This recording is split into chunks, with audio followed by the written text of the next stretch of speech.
सबको मेरी voice clear है? स्क्रीन और वॉइस क्लियर है तो यस लिखो एक बार।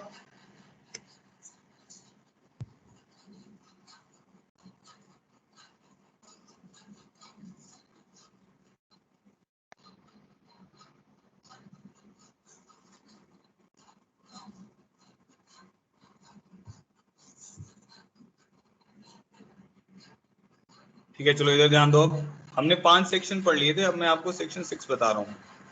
ठीक है, ये डिवीजन एंड डिस्ट्रीब्यूशन का ही सेक्शन है, तो थोड़ा ध्यान से सुनना। इसमें 2 रिजल्ट्स हैं, 6 और 7 जो सेक्शंस हैं, दोनों के अलग अलग रिजल्ट्स हैं, वो याद ही रखने हैं हमें। ठीक है,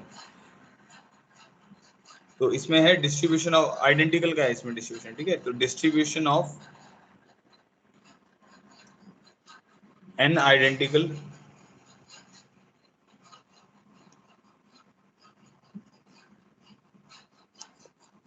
distribution of n identical objects in r different boxes if empty boxes are allowed.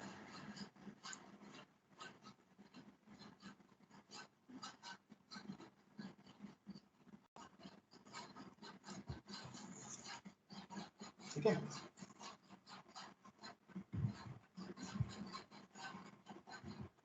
क्या सेक्शन क्या है? Distribution of n identical objects in r different boxes if empty boxes are allowed.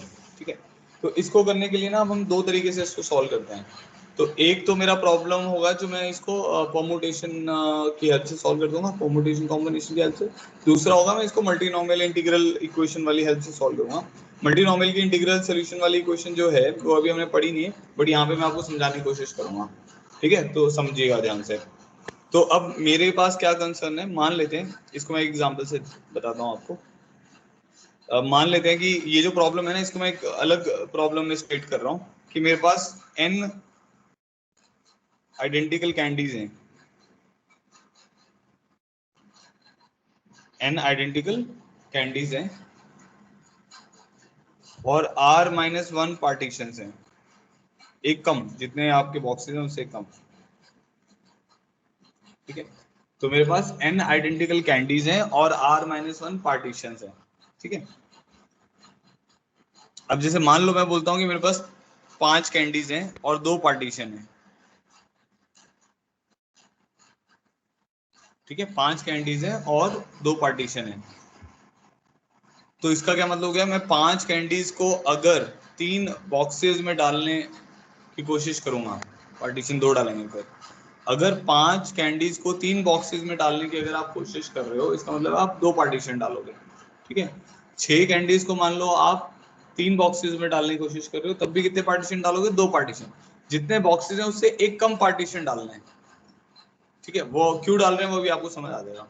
अब एक कॉन्फ़िगरेशन जैसे हमने मान लिया 5 कैंडीज हैं और 5 कैंडीज हैं और इनको 3 बॉक्सेस में डालना है। तो उसके लिए सिचुएशन मैं यहाँ पे बना रहा हूँ कि 5 कैंडीज मैंने लिख दी और दो पार्टीशन लिख दिया। तो 2 पार्टीशन क्या मेक श्योर करेंगे कि मेरी जो बॉल्स हैं वो 3 बॉक्सेस में जाए। अब वो कैसे मेक श्योर करेंगे?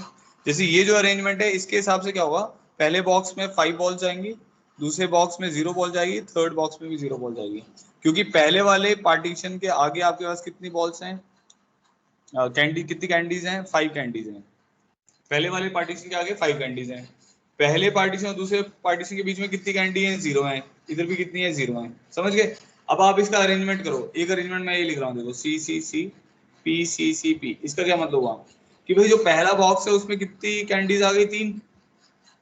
जो दूसरा बॉक्स है उसमें कितनी कैंडीज आ गई? 2। और जो लास्ट बॉक्स है उसमें कितनी कैंडीज आ गई? 0। ठीक है, ये तो हमें चाहिए कितने नंबर ऑफ वेज से हम 5 कैंडीज को 3 बॉक्सेस में डाल पाएंगे, जबकि वो कैंडीज जो है वो आइडेंटिकल है। तो यही तो हम निकालना चाहते हैं। और देखो, जितने अरेंजमेंट बनेंगे उतने वेज हो जाएंगे बेसिकली। तो हमारे पास आ जाएगा, जैसे मान लो सी सी सी, मैंने एक बना लिया सी सी पी और से सी सी सी पी। इसका क्या मतलब हुआ कि भाई पहले डब्बे में मेरे पास 2 आए कैंडीज, दूसरे डब्बे में मेरे पास 3 कैंडीज आए और फोर्थ डब्बे में मेरे पास 0 कैंडीज आए। अब मान लो अगर मैं ऐसा कर देता हूँ, इसको यहां से मैंने ऐसे लिख दिया P और सी सी, इसका क्या मतलब हुआ कि भाई पहले डब्बे में 2 कैंडीज आई, दूसरे डब्बे में 1 कैंडी आई, थर्ड डब्बे में 2 कैंडी आई। ठीक है, तो बेसिकली क्वेश्चन क्या है हमारे पास, सुनो अब दोबारा से जिसको नहीं समझ आ रहा है। एन आइडेंटिकल ऑब्जेक्ट है। अब यहाँ पे इंपॉर्टेंट चीज क्या है कि हमारे पास ऑब्जेक्ट क्या है, आइडेंटिकल। तो एन आइडेंटिकल ऑब्जेक्ट्स को आर डिफरेंट बॉक्सेस में आपको डालना है सच दैट कोई भी बॉक्स एम्प्टी, इसमें if empty boxes are allowed, मतलब बॉक्स एम्प्टी रह सकता है, ऐसा हो सकता है किसी एक बॉक्स में कुछ भी नहीं गया। ठीक है, if empty boxes are allowed. तो मैंने क्या किया, मैंने आपको ये बताया कि भाई अगर एन कैंडीज हैं और आर बॉक्सेस हैं तो आप R-1 पार्टीशन डालोगे, एक कम पार्टीशन डालेंगे, क्योंकि एक कम पार्टी, जैसे मैंने 2 पार्टीशन डाले यहाँ पे, तो मेरे पास कितने बॉक्स की बॉल्स बन गई, 3 बॉक्स की बॉल बन गई ना। यहाँ पे पहले वाले बॉक्स में 2 बॉल जाएंगी या 2 कैंडी जाएंगी, दूसरे वाले बॉक्स में 1 कैंडी जाएगी, थर्ड वाले बॉक्स में 2 कैंडी जाएंगी। तो वही लिखा हुआ है 2-1-2, क्योंकि पहले वाले बॉक्स में 2 कैंडी जाएंगी, दूसरे वाले बॉक्स में 1 कैंडी जाएगी, थर्ड वाले बॉक्स में फिर 2 कैंडी जाएंगी। इतनी बात समझ आई? ठीक है, तो जितनी वे से ये 5 C और 2 P अरेंज होंगे, उतनी वे से आप 5 कैंडीज को 3 बॉक्सेस में डाल पाएंगे। तो क्या क्या आंसर आएगा इसका, 7 फैक्टोरियल बाय 5 फैक्टोरियल 2 फैक्टोरियल। ये डिफरेंट डिफरेंट वेज ही तो हैं। जब जैसे ये वाला वे आ गया, इसका क्या मतलब हो गया कि भाई पहले 2 कैंडी हैं, एक बॉक्स, पहले वाले बॉक्स में कितनी है, 2 कैंडी हैं, फिर दूसरे वाले बॉक्स में 1 कैंडी है, फिर तीसरे वाले बॉक्स में 2 कैंडी है। समझ आया नहीं समझ आया? अब मान लो मेरे पास कितने n कैंडीज हैं, सो C1 C2 C3 so on to Cn, ये मेरे पास n कैंडीज हैं।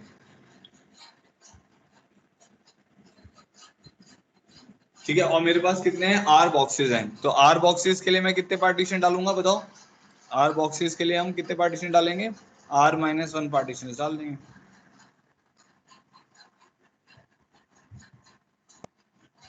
अब ये जितने भी से अरेंज होंगे C n टाइम्स, ठीक है, और P कितने टाइम्स आएगा, P पार्टीशन जो है R-1 टाइम्स, तो कितने वे से अरेंज होगा, so total number of ways is equal to n plus R-1 factorial divided by, उसमें क्या होगा, n ये C सेम होंगे तो ये n फैक्टोरियल आ जाएगा, ये P सेम होंगे R-1 फैक्टोरियल आ जाएगा, तो ये इसका आंसर बन जाएगा। तो इसको हम लिख सकते हैं n plus R-1 C R-1, this is the answer. देखो अब किसको नहीं समझ आया मुझे बताओ, मैं एक बार फिर रिपीट करता हूँ।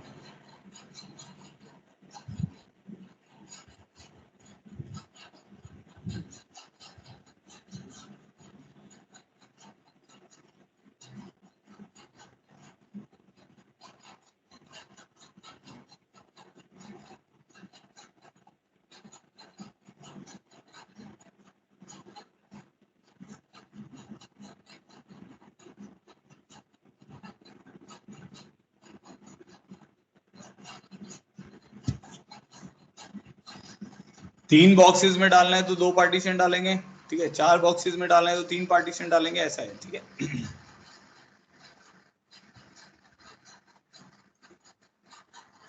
अब देखो इसी प्रॉब्लम को हम एक और तरीके से भी कर सकते हैं।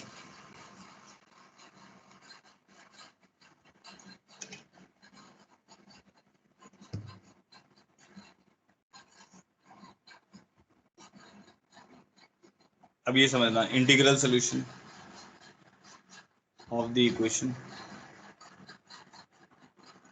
x1 plus x2 plus x3 so on to xr-1 plus xr is equal to n। ठीक है, अब सुनना इसका क्या मतलब है। अब ये जो x1 है ये रिप्रेजेंट कर रहा है मेरा बॉक्स 1, x2 रिप्रेजेंट कर रहा है बॉक्स 2, x3 रिप्रेजेंट कर रहा है बॉक्स 3, xr रिप्रेजेंट कर रहा है बॉक्स r। ठीक है, इज इक्वल टू n। इसका अब इक्वल टू n का क्या मतलब हुआ, मान लो हमारे पास जो सोल्यूशन आ रहा है वो कुछ ऐसा आ रहा है 0 0 0 0 0 so on to n। तो ये जो सोल्यूशन है, इस सोल्यूशन को ये क्या करेगा, वन वे काउंट करेगा। ये जो यहाँ से हम आंसर निकालेंगे वो इस सोल्यूशन को क्या करेगा, वन वे काउंट करेगा। फिर नेक्स्ट आपके पास क्या आएगा, इन सब पे 0 आया, सेकंड लास्ट पे n आ गया, फिर 0 आ गया, ऐसे सारे जितने पॉसिबल केसेस होंगे वो निकाल लेगा। ठीक है, बट कंडीशन क्या होनी चाहिए कि सारी बॉल्स जो है वो टोटल मिला के, सारी कैंडीज जो है वो टोटल मिला के क्या हो जानी चाहिए, n हो जानी चाहिए। और कितने का ये सारी जो कैंडीज हैं कहाँ पे रहनी चाहिए, बॉक्सेस के अंदर ही तो रहेंगे, x1 x2 x3 so on to xr, मतलब कुछ भी रिजेक्ट नहीं होगा। ठीक है, अच्छा अब और देखते हैं, इसको ऐसे लिख सकते हैं, यहाँ पे 1 आ गया, यहाँ पे 1 आ गया, यहाँ पे 1 आ गया, ऐसे करते करते बाकी सब जगह 0 आ गया, तो मतलब n टाइम्स 1 आ गया आपका, ऐसे भी पॉसिबल है। ठीक है, तो अब इस ये सारे जो इंटीग्रल सोल्यूशन आएंगे वो आपको क्या बता देंगे, वो आपको पार्टीशन के वेज बता देंगे जो आप चाहते हो। आप क्या चाहते हो कि n आइडेंटिकल ऑब्जेक्ट को r अगर डिफरेंट बॉक्सेस में डालना है तो मैंने r डिफरेंट बॉक्सेस बना लिए। यहाँ पे अगर 0 0 0 n आ जाता है तो इसका मतलब है पहले वाले बॉक्स में 0 ऑब्जेक्ट, दूसरे वाले में 0 ऑब्जेक्ट, और rth बॉक्स में सारे ऑब्जेक्ट आ गए। 1 1 1 आ जाता है मतलब पहले में भी पहला जो अपना बॉक्स है उसमें भी एक ऑब्जेक्ट, दूसरे में भी एक ऑब्जेक्ट, तीसरे में भी एक ऑब्जेक्ट, ऐसे करके टोटल टोटल हमेशा n ही रहेगा। ठीक है, अब इसको करने के लिए जो मल्टीनोमियल क्या बताती है, हम यहाँ पे कंडीशन लगाएंगे xi should be greater than equal to 0, क्योंकि यहाँ पे कंस्ट्रेंट है कि भाई वैल्यूज होनी चाहिए 0 या 0 से बड़ी होनी चाहिए। ठीक है, तो मल्टीनोमियल क्या बताती है, तो using multinomial theorem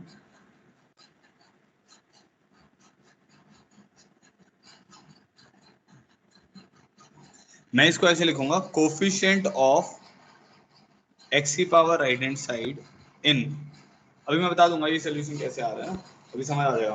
coefficient of x की पावर राइट हैंड साइड इन, अब ये जो वेरिएबल है इसको हम लिख देते हैं, कहाँ से स्टार्ट हो रहा है 0 से, तो x की पावर 0, x की पावर 1, x की पावर 2, कहाँ तक जा सकता है, किसी वैल्यू तक जा सकता है, तो इन्फिनिटी तक लिख दो।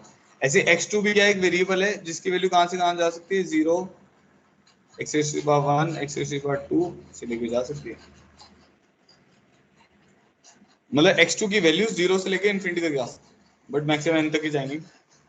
Similarly x3 0, x1 x2 so on, तो ऐसे करते करते लास्ट में हमारे पास आ जाएगा xr, हो जाएगा x0 plus x1 plus x2 so on to xr। ठीक है, ये सारी टर्म्स हमारी सेम क्यों है, क्योंकि x1 जो है वो क्या क्या वैल्यू ले सकता है, 0 1 2 3 सो ऑन टू n ले सकता है, ऐसे ही जो दूसरा x2 है वो भी 0 1 2 3 सो ऑन टू n ले सकता है एंड सो ऑन। ठीक है, अभी मैं एक बार और रिपीट कर दूंगा बेटा, डोंट वरी, पहले एक बार जो मैं बता रहा हूँ उसको सुनो।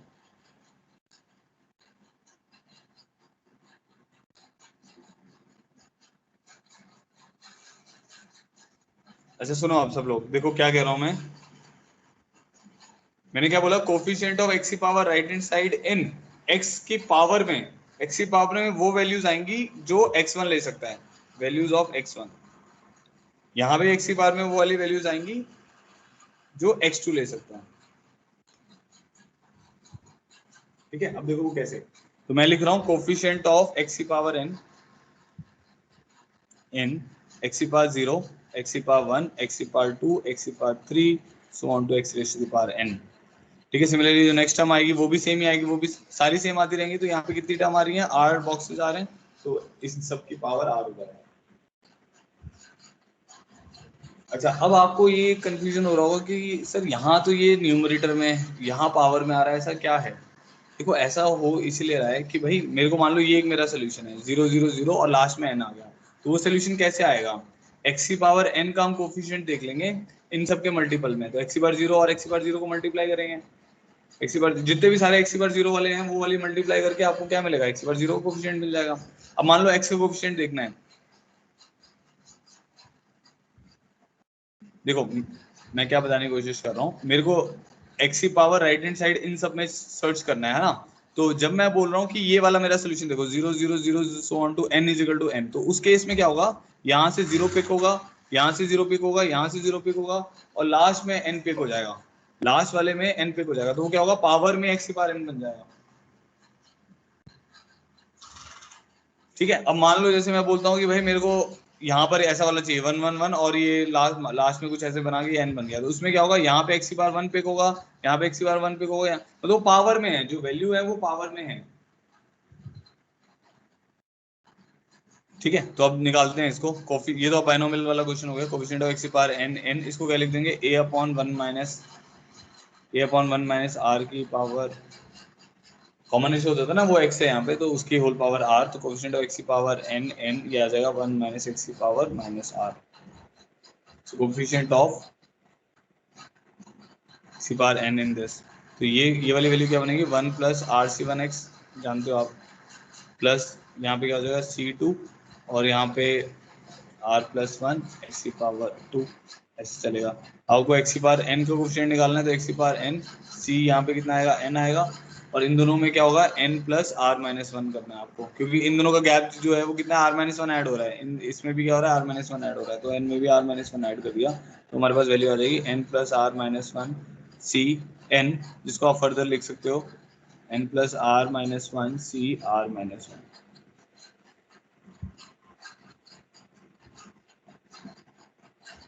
ठीक है, हाँ मैं रिपीट कर रहा हूँ,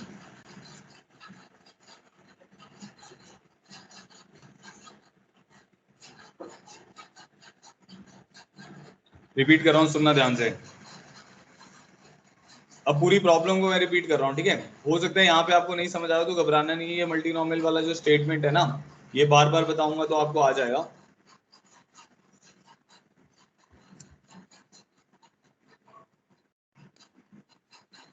तो घबराना नहीं है। हाँ मैं बता रहा हूँ, एक बार सुनो, अब सब लोग सुनो।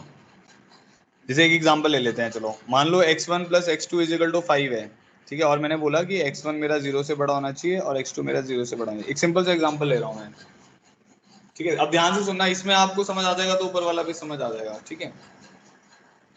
तो मैं क्या करूंगा, अब जैसे मान लो ये सॉल्व करना है तो सॉल्व करना थोड़ा आसान है, आप क्या करोगे, एक सोल्यूशन आ जाएगा 0,5, ठीक है, एक सोल्यूशन आ रहा है 0,5, एक सोल्यूशन क्या आएगा 1,4, अच्छा एक 0,5 आएगा और एक 5,0 भी आएगा, रिवर्स भी हो सकता है, तो एक आएगा 2,3, ठीक है, एक आ जाएगा 3,2,4,1,5,0, तो बेसिकली 6 सोल्यूशन आ रहे हैं हमारे पास, 6 सोल्यूशन आ रहे हैं।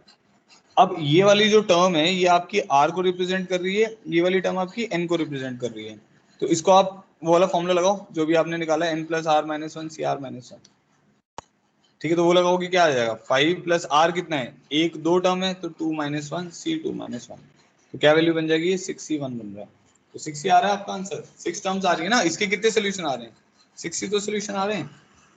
अच्छा अब इसको कोफिशिएंट वाले मेथड से क्या करना है, कोफिशिएंट वाले मेथड से हम लिखेंगे कोफिशिएंट ऑफ x की power right hand side which is x की पावर 5 इन इन किस में, अब ये जो टर्म्स हैं ये मैं पावर में लेके जाऊंगा, तो मैं क्या लिखूंगा, x की पावर 0, x की पावर 1, x की पावर 2, सो ऑन टू जहां तक भी जा रहा है।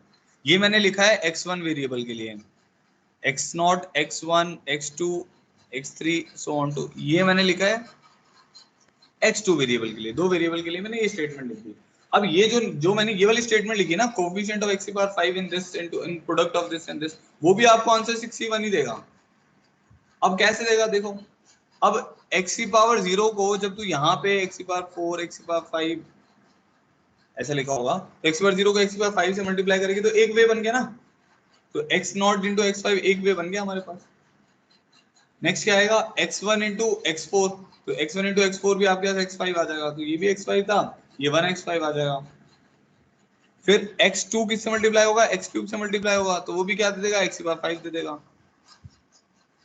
समझ आ रहा है।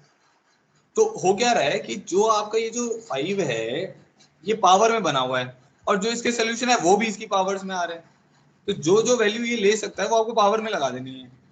तो पहला वाला x1 क्या क्या वैल्यू ले सकता है, 0 से आगे वाली वैल्यू ले सकता है, मैंने पावर में लगा दी। दूसरा वाला भी 0 से आगे पावर में लगा दी, इन दोनों को मल्टीप्लाई करके मैं कोएफिशिएंट x की पावर 5 मिल जाएगा। या हम डायरेक्टली भी सॉल्व कर सकते हैं, जो हमने अभी तक पढ़ते आ रहे हैं जीपी का फॉर्मूला लगा के, उससे भी सॉल्व हो जाएगा। ठीक है, अब मैंने इसमें क्या बताया आपको, देखो एक पहला था पार्टीशन वाला केस कि भाई मेरे को अगर n कैंडीज को r बॉक्सेस में डालना है तो मैं r-1 पार्टीशन डालूंगा और अरेंज कर दूंगा, तो अरेंज करके क्या वैल्यू निकल कर आती है, n प्लस r-1 सी r-1, ठीक है, ये वाली वैल्यू निकल कर आ जाती है।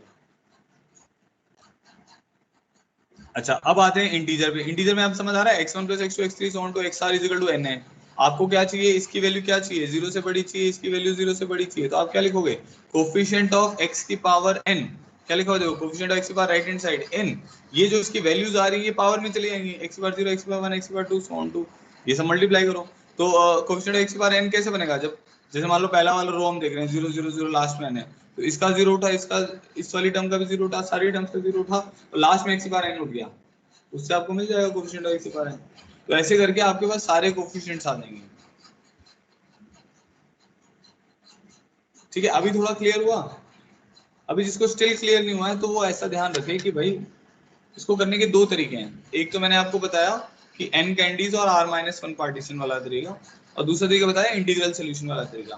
तो इंटीग्रल सोल्यूशन में एक चीज जो इंपॉर्टेंट ध्यान रखने वाली वो ये है कि xi greater than equal to 0 होना चाहिए। इस केस में xi greater than equal to 0 है, मतलब जो इंटीग्रल इक्वेशन है मेरी कुछ ऐसी बन रही है x1 plus x2 plus x3 plus so on to xr is equal to n where xi is greater than equal to 0।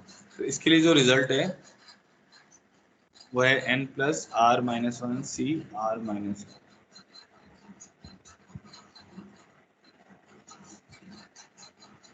ठीक है, ये अगर आप लगाओगे तो आपका इस पर्टिकुलर पार्ट का आंसर आ जाएगा। अब किस किस को नहीं समझ आया वो बताओ मुझे, फिर मैं रिपीट करूंगा।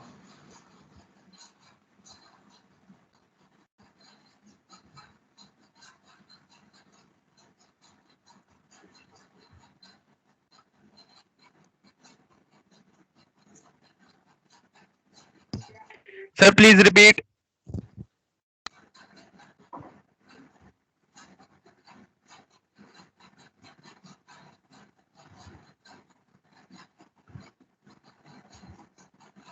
अच्छा, ये पहला वाला पार्ट तो समझ आ गया था सबको, जो पार्टीशन वाला था वो तो आ गया होगा ना सबको समझ।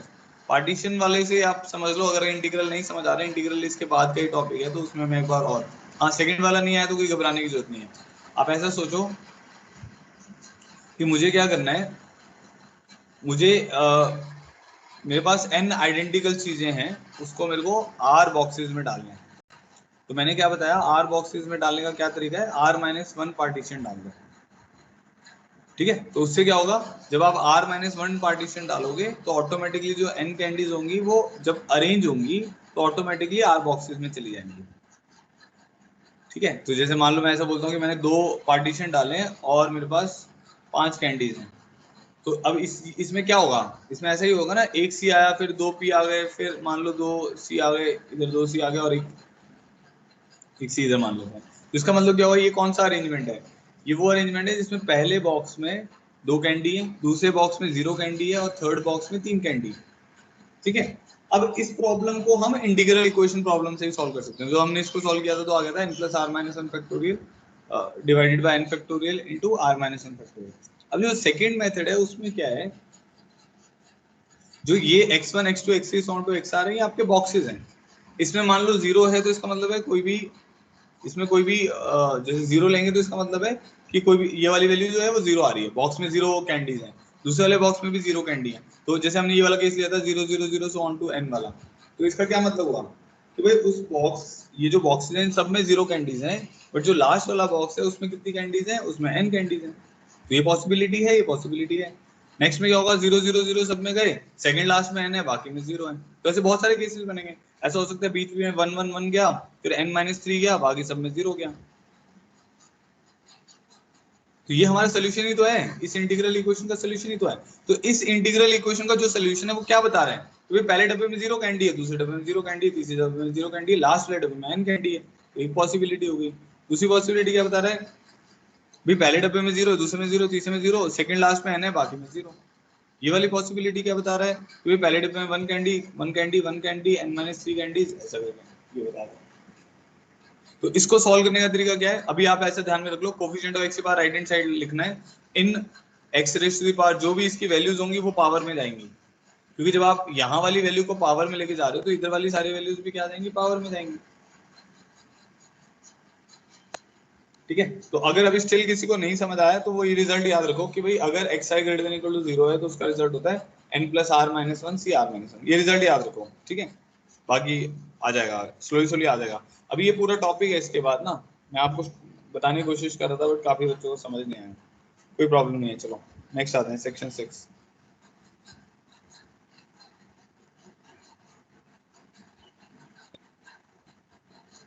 Distribution of n identical objects. इसको नहीं समझ आया, अभी टॉपिक आएगा उसमें समझ आ जाएगा। Distribution of n identical objects in r different boxes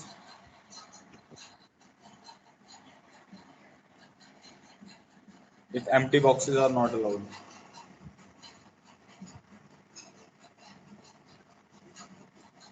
अच्छा, अब इसमें और उससे पहले वाले सेक्शन में क्या डिफरेंस है, इसमें भी n आइडेंटिकल ऑब्जेक्ट हैं और r डिफरेंट बॉक्सेस हैं, बट इसमें empty boxes are not allowed, मतलब आप एम्प्टी बॉक्सेस अलाउ नहीं कर सकते। ओके सॉरी, ये सेक्शन 7 है। आप इसमें क्या कर रहे हो, empty boxes, if empty boxes are not allowed, मतलब यहाँ पे एम्प्टी बॉक्सेस अलाउड नहीं। इससे पहले वाले में क्या था, एम्प्टी बॉक्सेस अलाउड थे। ठीक है, चलो अब देखते हैं। तो मैंने वही किया, n कैंडीज ले ली, ऐसे करके n कैंडीज ले ली। अब पार्टीशन भी डालूंगा मैं, बट इसमें हम क्या करेंगे ना, वही r-1 पार्टीशन तो डालेंगे, क्योंकि r-1 पार्टीशन क्या करता है ना, r सेक्शन बनाता है। मान लो आपने 2 पार्टीशन डाल दिए, तो इसका क्या मतलब हुआ, 3 सेक्शन बन गए ना। तो इसमें 1 सी है और इसमें मान लो 2 सी है, इसमें 3 सी है। इसका मतलब हो गया पहले डब्बे में 1 सी चला गया, 1 कैंडी चलेगी, दूसरे डब्बे में 2 कैंडी चलेगी, तीसरे डब्बे में 3 कैंडी चलेगी। ठीक है, तो अब मेरे पास n आइडेंटिकल ऑब्जेक्ट्स हैं और r डिफरेंट बॉक्सेस हैं जिसमें एम्प्टी बॉक्सेस अलाउड नहीं है। तो मैंने क्या किया, n कैंडीज बिठा दी पहले। अब मेरे को r-1 पार्टीशन डालना है इसमें, n कैंडीज, और कितने पार्टीशन डालने हैं, r-1 पार्टीशन डालने हैं। ठीक है जी, r-1 पार्टीशन डालेंगे हम। अब r-1 पार्टीशन आप यहाँ नहीं डाल, देखो पार्टीशन यहाँ नहीं आ सकता। क्यों नहीं आ सकता, इसका क्या मतलब हो गया, जब पार्टीशन यहाँ पे आ गया इसका मतलब है जो इससे पहले वाला जो भी जितने भी एलिमेंट्स रहेंगे वो किस में जाएंगे, आपके पहले बॉक्स में जाएंगे। तो इसमें तो 0 एलिमेंट है, तो इसका मतलब क्या होगा कि भाई एम्प्टी बॉक्स अलाउ हो जाएगा, है ना। तो यहाँ पे मतलब पार्टीशन नहीं आ सकता। तो पार्टीशन कहाँ कहाँ आ सकता है, यहाँ बीच में आ सकता है, बीच वाले सारे गैप्स में आ सकता है, क्योंकि यहाँ पार्टीशन डालोगे तो कोई दिक्कत ही नहीं है। इसका मतलब क्या हो गया, यहाँ पार्टीशन डालने का क्या मतलब हो गया, पहले बॉक्स में कितने हैं, 1 कैंडी, फिर मान लो एक पार्टीशन यहाँ आ गया, इसका क्या मतलब हो गया कि पहले बॉक्स में 1 कैंडी है, दूसरे बॉक्स में 2 कैंडी है, ऐसे करके वो चल रहा है। तो हाँ ऑब्वियसली गैप लगाएंगे। इसमें हम क्या बोलेंगे, हमारे पास कितने गैप्स हैं, n-1 गैप्स हैं, तो नंबर ऑफ वेज इज,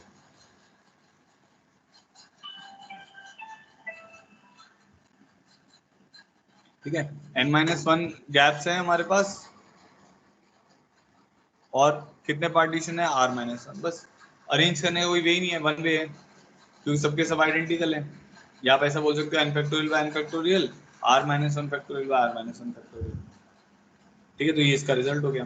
इसको अगर हम इंटीग्रल सोल्यूशन से करेंगे तो उसमें हम ऐसा लिखेंगे x1 plus x2 plus x3 so on to xr is equal to n। ठीक है, इसका क्या मतलब हो गया, बॉक्सेस को रिप्रेजेंट कर रहा है, where xi is greater than equal to 1। x1 क्या रिप्रेजेंट कर रहा है कि बॉक्स 1 में कितनी कैंडीज हैं, x2 क्या रिप्रेजेंट कर रहा है बॉक्स 2 में कितनी कैंडीज हैं, x3 क्या रिप्रेजेंट कर रहा है बॉक्स 3 में कितनी कैंडीज हैं, एंड सो ऑन, ऐसे करके। ठीक है, तो इसका रिजल्ट डायरेक्टली हम लिख सकते हैं n-1 c r-1, जिसको निकालने के लिए आप ऐसा भी लिख सकते हो, coefficient of x raise to the power n in, क्या लिखोगे यहाँ पे, अब जो वैल्यू है क्योंकि ग्रेटर देन इक्वल टू 1 है ना, तो ये x की पावर 1 से स्टार्ट होगा, x की पावर 1, x की पावर 2, x की power 3 so on to x raise to the power infinity तक जाएगा। ये मैंने किसके लिए लिख दिया, x1 के लिए। x1 क्या क्या वैल्यू ले सकते हो, पावर में आएगी, x1 x square x3 so on to, ये भी x2 के लिए लिख दिया, x1 x2 x3 so on to, ये मैंने x3 के लिए लिख दिया, एंड सो ऑन। तो इसको अगर आप सॉल्व करोगे तो ये हमारे पास वही सेम रिजल्ट आ जाएगा, n-1 c r-1। चेक करो, देखो कोफिशिएंट ऑफ x की पावर n इन, यहाँ पे क्या बनेगा, ये सारी टर्म्स कितनी है, r बॉक्सेस है ना हमारे पास, तो ये बन जाएगा x की पावर 1 प्लस x की पावर 2 x की power 3 so on to x की पावर इनफिनिटी तक, और पावर r आ जाएगा। कोफिशिएंट ऑफ x की पावर n इन x की पावर r, x कॉमन आएगा तो x की पावर r आ जाएगा ना, या ऐसा करते हैं, ऐसे लिख लेते हैं इसको, इनफाइनाइट जीपी होगी a अपॉन 1 माइनस r की पावर r। तो a इसमें x है, कॉमन रेशियो x है, तो a upon x upon 1 minus x whole power r। तो ये बन जाएगा कोफिशिएंट ऑफ x की पावर n इन x की power r into 1 minus x की power minus r। Coefficient of x की power n minus r in, इसको क्या लिखेंगे, 1 plus r c 1x plus समझ रहे हो ना, ये वो बाइनोमियल एक्सपेंशन है, r+1c2x² so on to x की power n minus r cn minus r, ठीक है। और यहाँ पे कितना ऐड होगा, r-1 ऐड होगा, तो n minus r plus r-1, वो गैप जितना होता है उतना ऐड होता है ना।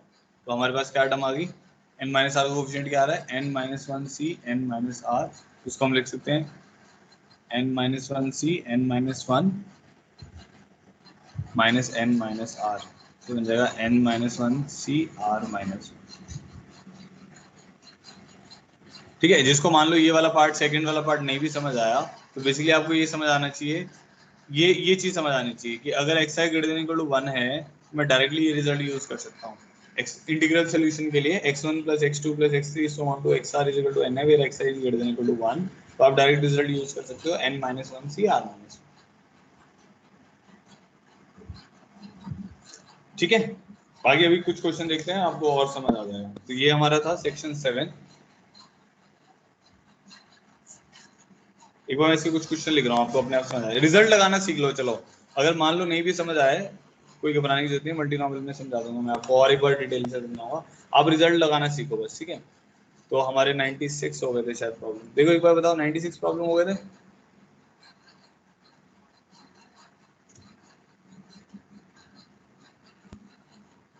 हाँ ठीक है, 97 देखो, आप रिजल्ट लगाना सीखो एक बार ना, सबसे पहले तो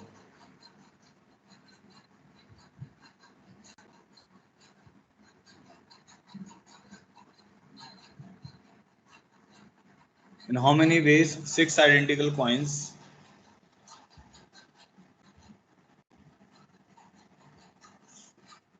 be distributed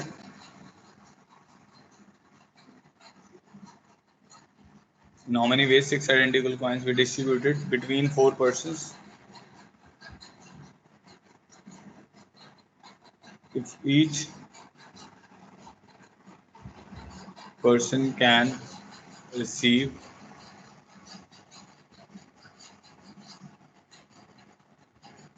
0, 1 or more coins। देखो मैं बताता हूँ, एक बार सुनना।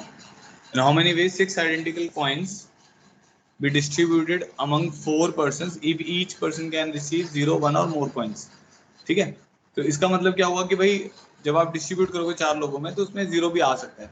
आइडेंटिकल कॉइन्स हैं तो 4 पर्सन हैं, तो हम इसको ऐसे लिख लेते हैं। देखो ये लिखने से क्या होता है ना, थोड़ा सा क्वेश्चन में जल्दी समझ भी आता है और आपको ऑथेंटिकेट भी रहता है कि आप सही चल रहे हो। तो आपने ये लिख लिया, इसका क्या मतलब है, इस इक्वेशन के इंटीग्रल सोल्यूशन ही चाहिए हमें, सो दैट xi जो होगा अब वो ग्रेटर देन इक्वल टू 0 हो जाएगा।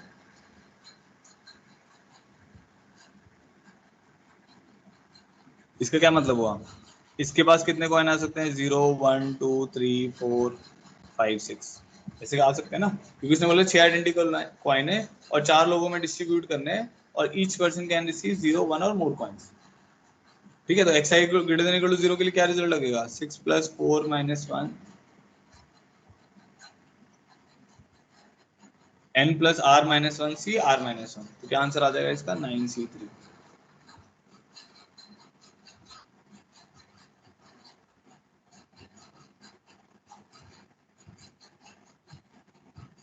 समझ गया ना, xi greater than equal to 0 के लिए n + r-1c r-1 लिख जाएगा direct.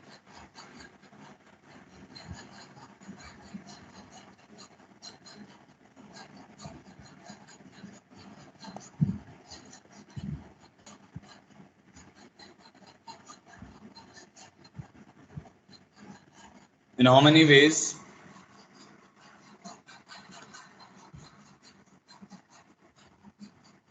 11 identical pencils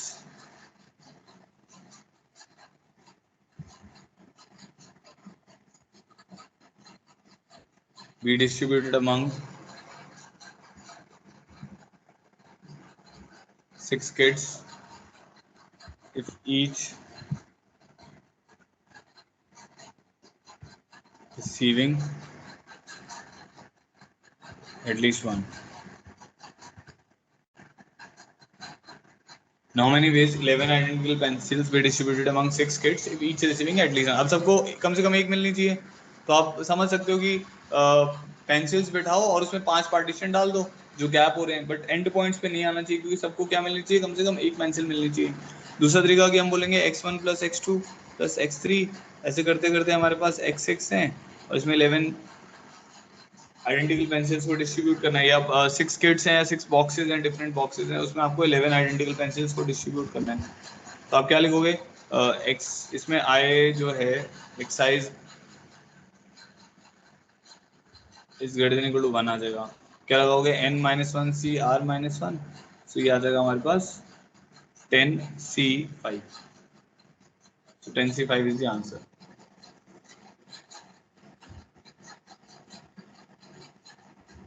direct question है, आपको अगर रिजल्ट पता होगा बहुत जल्दी निकाल लेंगे।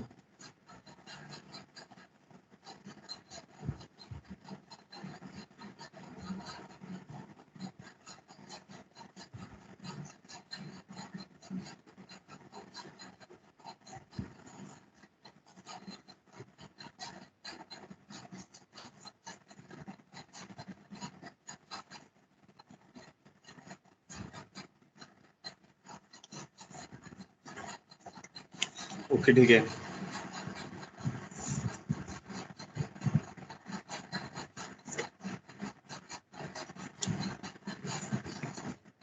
ठीक है, नेक्स्ट आ जाए प्रॉब्लम 99। अब थोड़े से मिक्स कर रहा हूँ, ठीक है।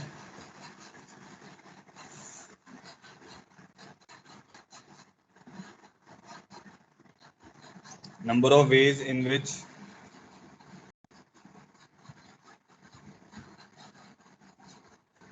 Ten distinct rings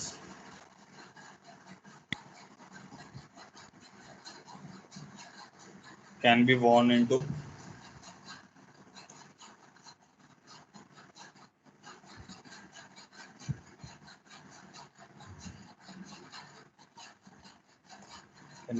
on 5 fingers if order is important।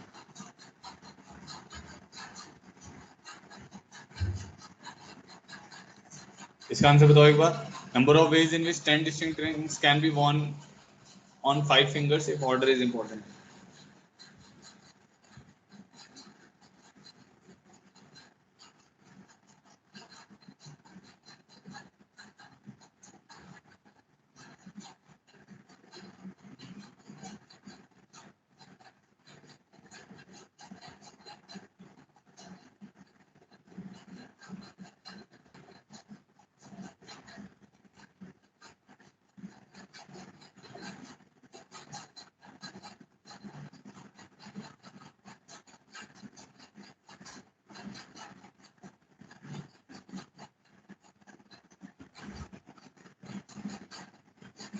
नहीं 5/10 नहीं आएगा। देखो इसको करने का क्या तरीका है, जैसे number of ways in which 10 distinct rings can be worn into 5 fingers, ठीक है। तो अब जैसे 5 फिंगर्स हैं आपके पास, ऑर्डर इंपॉर्टेंट कहने का क्या मतलब है मैं वो बताता हूँ। तो मान लो ये 5 फिंगर्स हैं, ठीक है। अब मान लो जो 10 डिस्टिंक्ट रिंग्स हैं इसमें डिस्टिंक्ट भी है ना, ये भी ध्यान रखना है। तो मान लो एक रिंग आपने यहाँ पे पुट करी और ये गोल्ड की और ये सिल्वर की है। तो अगर गोल्ड की ऊपर है और सिल्वर की नीचे आपने पहनी है तो ये अलग तरीका है, और अगर सिल्वर ऊपर जाएगा और गोल्ड नीचे आएगा तो ये अलग तरीका है। क्योंकि देखने पे समझ आ रहा है ना कि एक फिंगर में अगर गोल्ड और सिल्वर की रिंग है तो गोल्ड ऊपर जाएगा और सिल्वर नीचे आएगा तो वो अलग बात होगी। गोल्ड समझ गया ना, अगर सिल्वर ऊपर जाएगा गोल्ड नीचे आएगा तो वो अलग बात होगी। तो इसीलिए हम क्या करेंगे कि जैसे अगर रिंग्स को पहनाना चालू करते हैं तो पहली रिंग के पास कितने ऑप्शन रहेंगे, पहली रिंग के पास 5 ऑप्शन रहेंगे, ठीक है। वो 5 जगह किसी 5 फिंगर्स में किसी एक फिंगर में जाके बैठ सकती है, ठीक है। अब मान लो एक रिंग बैठ गई आपके पास, अब जो दूसरी रिंग आ रही है उसके पास क्या होंगे, 6 ऑप्शन हो जाएंगे। 6 ऑप्शन कैसे होंगे, वो यहाँ पे बैठ सकती है, यहाँ पे बैठ सकती है, इस लाइन पे भी बैठ सकती है, इस लाइन पे बैठ सकती है, इस लाइन पे बैठ सकती है, ठीक है। तो दूसरी जो रिंग है उसके पास कितने ऑप्शन होंगे, 6 ऑप्शन। तीसरी के पास कितने हो जाएंगे, 7 ऑप्शन। फोर्थ के पास कितने हो जाएंगे, 8 ऑप्शन, एंड सो ऑन, ऐसे चलेगा। तो टोटल कितने हैं हमारे पास, टोटल हमारे पास 10 रिंग्स है ना। तो एपी चल रहा है, सेकंड पे 6 है,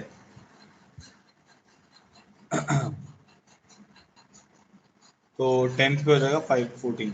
5 + 10 - 1। ठीक है, तो इसका आंसर आएगा हमारे पास 5 × 6 × 7 × 8 so on to 14। एक तरीका तो ये हो गया इसका। इसमें मैंने अब क्या बोला, दोबारा से सुनो कि भाई पहली फिंगर के पास तो क्या होगा, पहली रिंग के पास 5 फिंगर्स हैं, तो पहली रिंग के पास तो 5 ऑप्शन है, बट दूसरी फिंगर के पास अब ऑप्शन चेंज होंगे, वो 5 नहीं रहेंगे, क्योंकि वो जो दूसरी रिंग है वो जो गिवन रिंग है जो हमने पहले पुट कर दी है उसके ऊपर भी आ सकती है और उसके नीचे भी आ सकती है। तो 1 2 3 4 तो ये हो गए और दूसरे तो ये हो गए, तो ये 6 इस वजह से आ रखा है। ठीक है, अब थर्ड के लिए क्या होगा, मान लो ये देखो आप इधर इधर पुट करो, कितने पेज बन रहे हैं, 1 2 3 4 5 6 7, तो 7 बन गए। ठीक है, अब मान लो इधर नहीं पुट करके आप इसमें पुट कर रहे हो, तभी देखना 7 ही बनेंगे। 1 2 3 4 5 6 7, एक उस रिंग के ऊपर पहला ऑप्शन, दूसरा यहाँ पर, फिर थर्ड यहाँ पर, फोर्थ यहाँ पर, फिर 6 7। ठीक है, अच्छा अब इसको करने का एक और तरीका, जो जो अभी हमने मल्टीनॉमिनल पढ़ा उसके उस तरीके से, x1 + x2 + x3 + x4 + x5, 5 fingers हैं, इसमें मेरे को क्या करना है, 10 रिंग्स डालने हैं। तो मैं मान लेता हूँ कि मेरे जो 10 रिंग्स हैं वो आइडेंटिकल हैं, 10 रिंग आइडेंटिकल है, आइडेंटिकल के लिए थ्री लगा रखी है, तो xi > 0 क्या रिजल्ट है, 10 + 5 - 1 c 5 - 1, बट क्योंकि ये 10 जो है ये आइडेंटिकल नहीं है, ये क्या है, डिस्टिंक्ट है, इसलिए वो 10 फैक्टोरियल से मल्टीप्लाई हो जाएगा। समझ गए ना, n + r - 1 c r - 1 लगाया इसमें, तो ये वाली वैल्यू बन जाएगी 14 c4 × 10 factorial. This is the answer.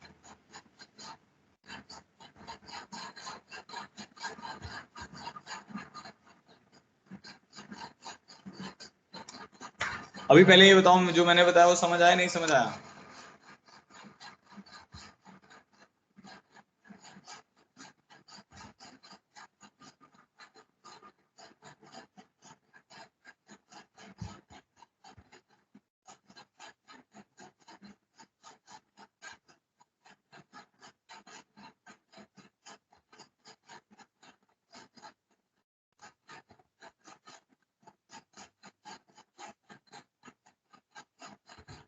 Method 1 में ये बताया बेटा, देखो मान लो आपके पास 5 फिंगर्स हैं, तो पहली रिंग डालने के कितने ऑप्शन है आपके पास, पहली रिंग डालने के आपके पास 5 ऑप्शन है। अब दूसरी रिंग डालने के लिए ऑर्डर इंपॉर्टेंट है ना, इसमें ऑर्डर इंपॉर्टेंट है। मान लो अब आपने एक रिंग डाल दी, तो अब एक यहाँ पर रिंग इसके ऊपर भी आ सकती है, एक रिंग नीचे भी आ सकती है। ठीक है, जो हम जब बोलते थे नो कंस्ट्रेंट या नो रिस्ट्रिक्शन इज इन्वॉल्व, उसमें ऐसा नहीं मानते थे, उसमें ऑर्डर इंपॉर्टेंट होता ही नहीं था, उसमें था कि भाई कोई भी कहीं पे भी आ जाए। अब यहाँ पर ऐसा है कि भाई अगर गोल्ड ऊपर होगा, बीच में कोई और रिंग होगा और नीचे सबसे सिल्वर होगा तो वो अलग बात होगी। ठीक है, यहाँ पर गोल्ड वाली रिंग है, यहाँ सिल्वर वाली रिंग है, वो अलग बात होगी। यहाँ पे सिल्वर वाली रिंग है और यहाँ पे गोल्ड वाली रिंग है, तो वो अलग बात होगी। ठीक है, तो कितने वेज होंगे, जब एक पहले तो एक रिंग डाली तो आपके पास 5 वेज थे, दूसरी रिंग डालोगे तो कितने हो जाएंगे, 6 हो जाएंगे, थर्ड रिंग डालोगे तो 7 हो जाएंगे, ऐसे करते करते वो आपके पास 10 रिंग्स जब डालोगे तो 5 × 6 × 7 × 8 so on to 14 हो जाएगा। तो बनेगा तो वही देखो 14 फैक्टोरियल, 4 फैक्टोरियल से ऊपर नीचे मल्टीप्लाई डिवाइड कर दो तो यही बनेगा।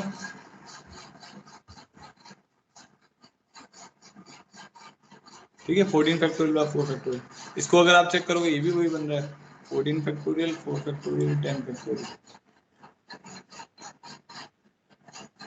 ये सेम ही आएगा। ठीक है, चलो आगे बढ़ते हैं, नेक्स्ट क्वेश्चन पे आते हैं, problem 100।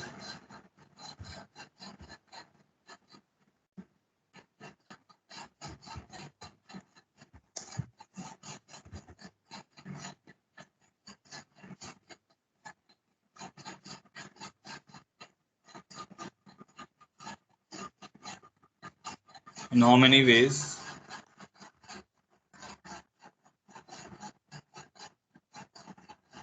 5 identical chocolates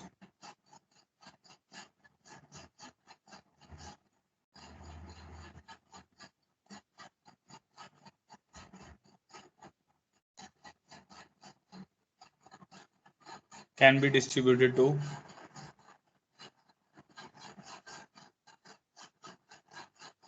10 distinct boys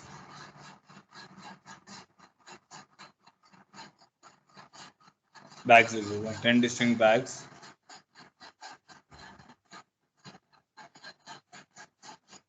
If a bag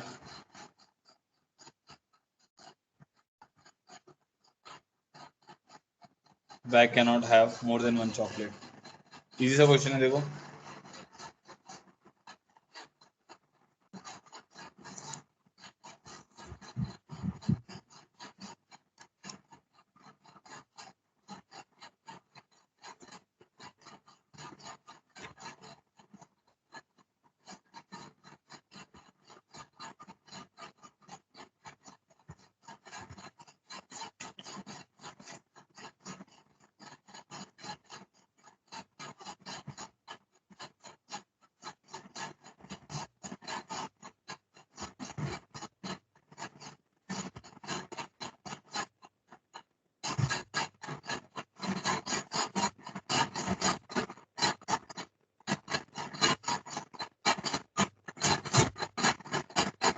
नहीं समझ आया, ये तो आसान क्वेश्चन है.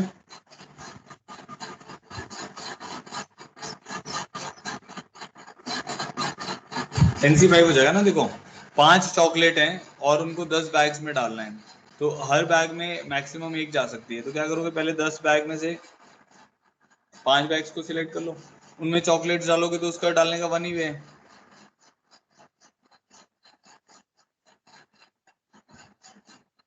नहीं समझे? उन सब ये जो चॉकलेट्स हैं इनको डालने का 1 वे क्यों है? क्योंकि पांचों की पांचों क्या है, आइडेंटिकल है ना. 5 आइडेंटिकल चॉकलेट्स हैं.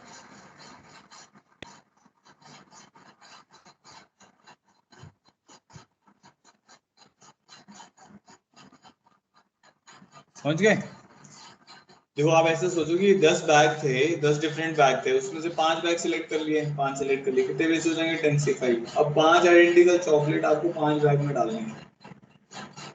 और पता ही है कि एक बैग में एक ही जाएगी, can not have more than one. ठीक है, तो 5 सिलेक्ट करके उनमें एक एक डाल दिया आपने, उसको डालने का कितना वे? 1 वे तो है.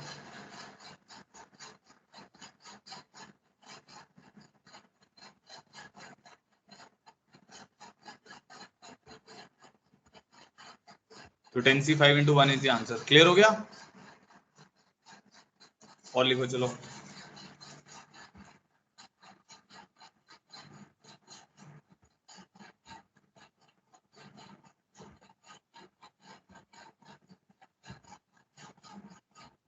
How many ways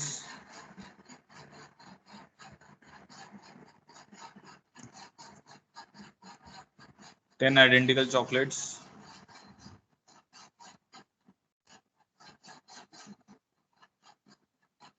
can be distributed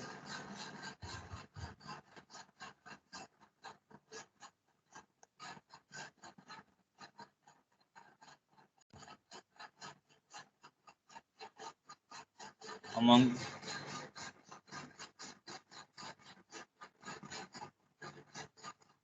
5 persons?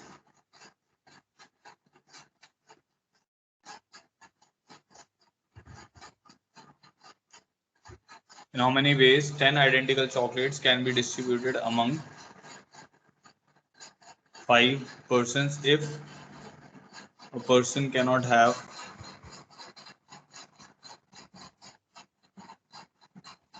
more than one chocolate?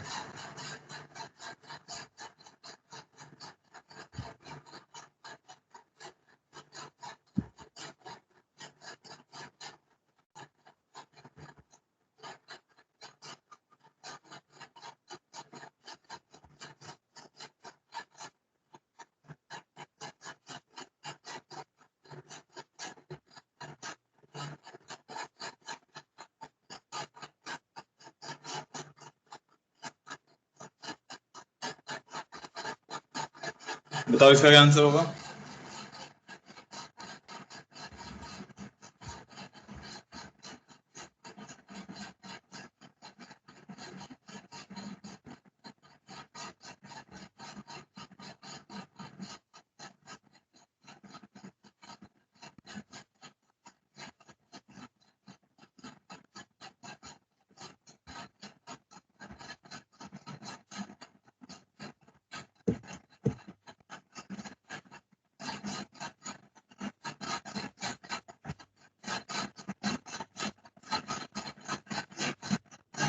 और देखो भाई, और बताओ बच्चे.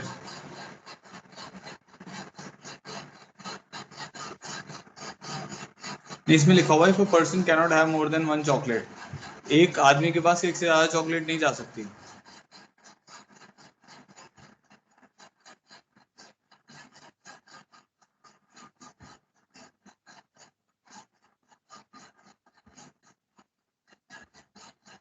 देखो बेटा इसमें क्या है, 10 आइडेंटिकल चॉकलेट्स हैं, वो आपको 5 लोगों में बांटनी है।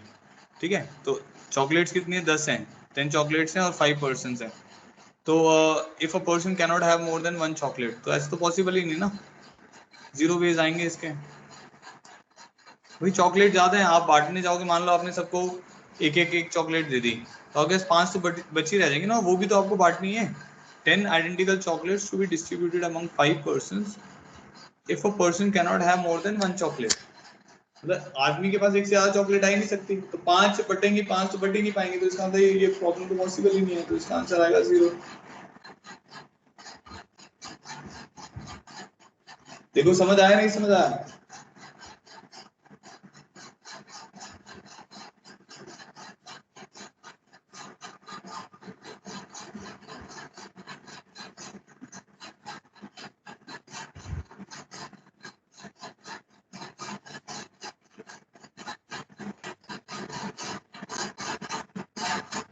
क्लियर है?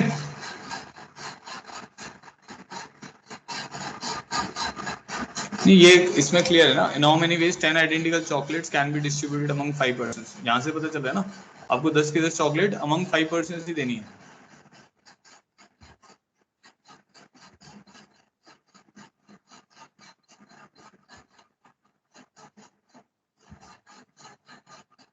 वो 5 में ही जाएंगे, और ऐसा नहीं है कि 5 से आप ऐसा नहीं करोगे कि भाई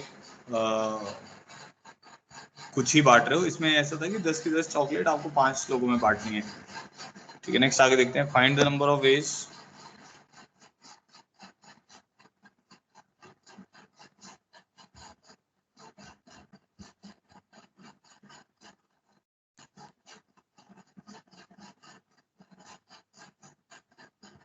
and distinct objects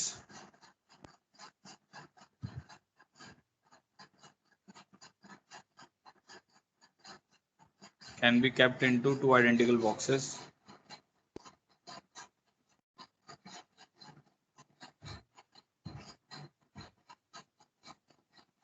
so that no box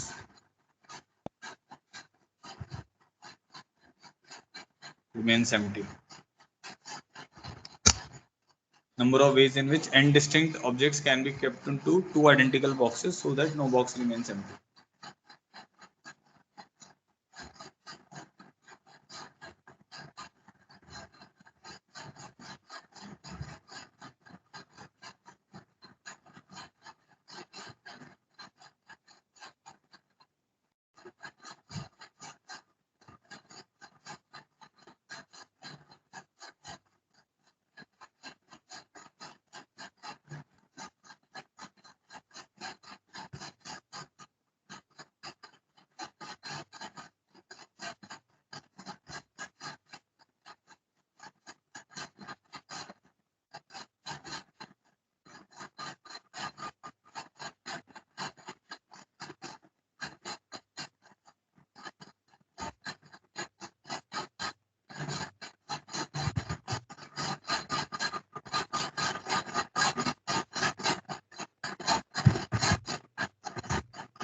देखो अब इसको आप ऐसा सोचो कि n ऑब्जेक्ट्स अगर थे हमारे पास O1 O2 O3 so on to ON objects थे, और दो बॉक्सेस हैं, इनको डिस्टिंक्ट मान लेते हैं, ठीक है, बॉक्स 1 बॉक्स 2, तो total number of ways of distribution कितने हो जाएंगे, 2 की पावर n।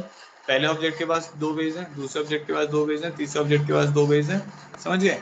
बट अब इसमें चाहिए कि हमें क्या चाहिए कि नो बॉक्स रिमेन्स एम्प्टी, कोई भी बॉक्स खाली नहीं रहना चाहिए, तो -2 कर देंगे।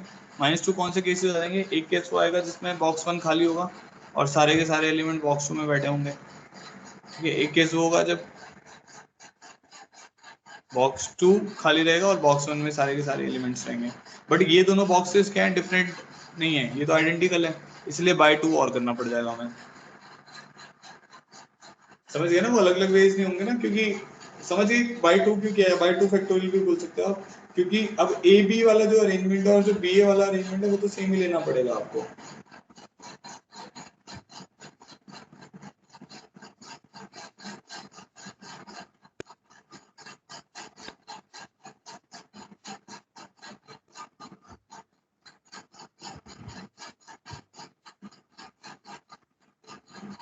2 raised to the power n minus 2 divided by 2 आएगा क्योंकि बॉक्सेस आर आल्सो आइडेंटिकल।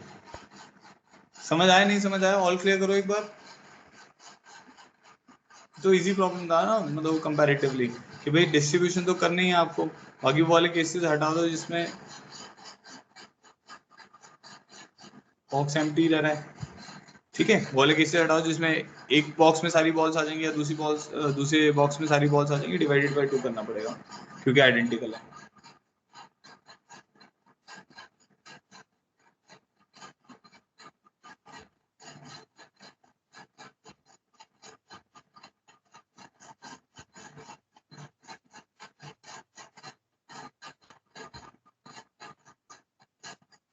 इतना क्लियर हो गया सबको? ऑल क्लियर कर दो, जिसको भी किसी को डाउट है तो बताओ।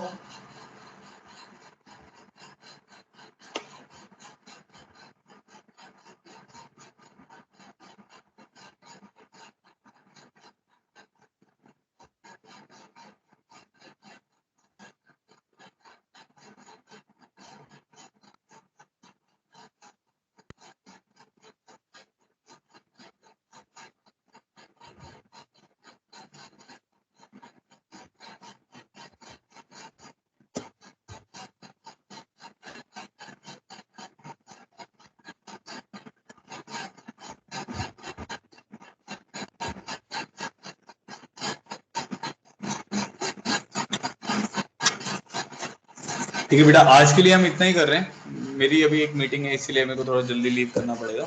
तो आप इसी के पीएनसी के मॉड्यूल को और असाइनमेंट को करते रहे, कल हम इसी के आगे कंटिन्यू करेंगे। ठीक है, तो आज हमने ज़्यादा कुछ पढ़ाई नहीं करी है, कुछ ही क्वेश्चंस किए हैं, 2 सेक्शंस पढ़े थे।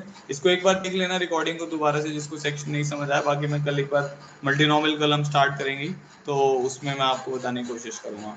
ठीक है, चलो, thank you so much for joining in. कल मिलते हैं।